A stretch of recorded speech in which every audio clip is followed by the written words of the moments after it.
এই একজন নিচে ঘুমিয়ে আছে। দেখেন, হ্যালো গাইস, আরেকটা দেখাচ্ছি। এই একজন একেবারে এই দেখেন ঘুমিয়ে আছে।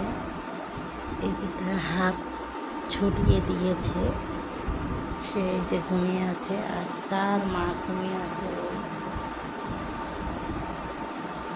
মানে তারা আমার বাড়িটাকে দখল করে নিয়েছে একেবারে। এই যে দেখেন কিভাবে বিল্লুটা ঘুমিয়েছে।